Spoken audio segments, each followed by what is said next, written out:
학교에 입학한 기쁨도 잠시 1학년 1학기부터 A군의 언어폭력이 시작됐습니다.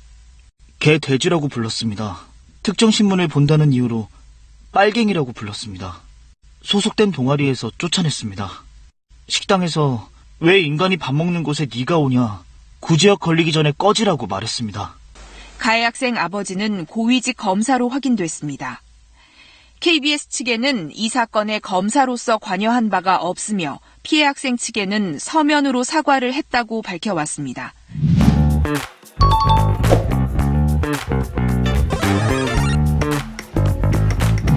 전국의 경찰 수사를 지휘하고 있는 신임 국가수사본부장의 검사 출신이자 윤석열 대통령 측근으로 꼽히는 정순신 변호사가 임명됐습니다.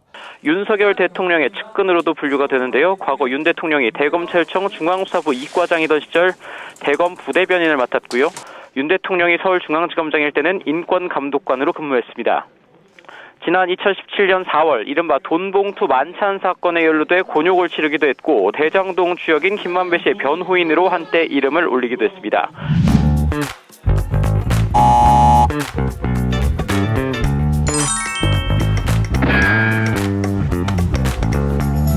그 전학 자체가 퇴학이라는 의미를 갖습니다. 그래서 이 학생이 전학 조치를 했다라는 것이 생기부에 등재가 되면 거의 다른 학교에, 그러니까 대학교에, 본인이 가고자 하는 대학교에 불이익을 받을 수 있는 거는 뻔한 거예요. 그러니까 검사 출신 아버지는 온갖 법기술을 통해서 이 아이가 생기부에 적어도 이 전학이라는 그 기록이 남지 않도록 온갖 법기술을 동원해서 한 거거든요.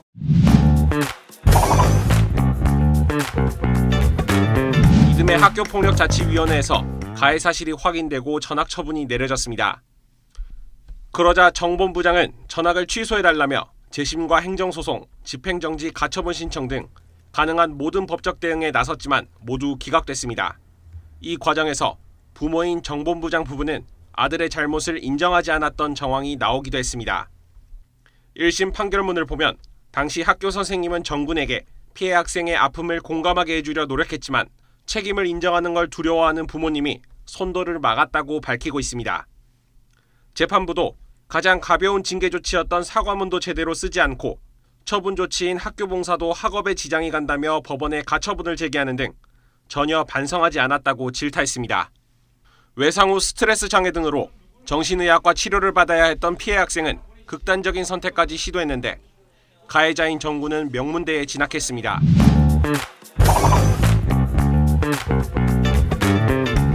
당시 해당 폭력에 대한 학폭위 조사 과정에서 정 변호사의 아들이 또 다른 학생에게도 폭언을 가했던 사실이 확인되기도 했습니다.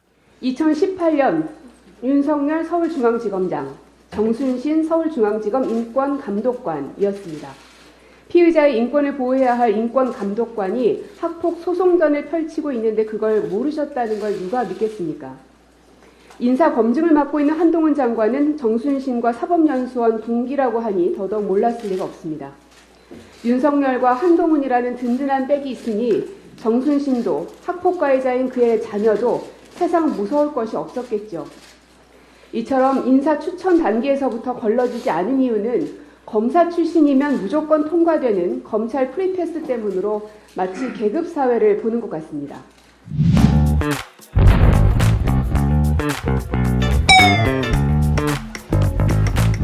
일방적이고 지속적이고 집단적인 폭력은 교육 현장에서 철저히 근절시켜야 한다고 특별히 지시했습니다.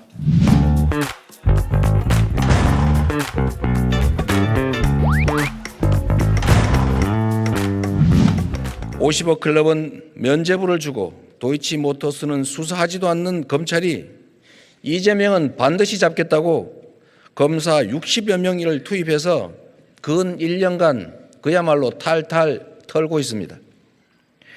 저를 겨냥한 압수수색이 보도된 것만 332차례, 윤 대통령 취임 후 매일 한 건 이상입니다. 공개 소환도 3차례나 했지만 모멸감을 견디며 모두 응했습니다. 죄도 없이 저와 안다는 이유만으로 압수수색에 소환 조사를 받으면서 힘들어하는 주변 사람들을 볼 때마다 참으로 미안하기 그지 없었습니다. 수사가 사건이 아닌 사람을 향하고 있습니다. 목표물을 잡을 때까지 하는 사법 사냥입니다.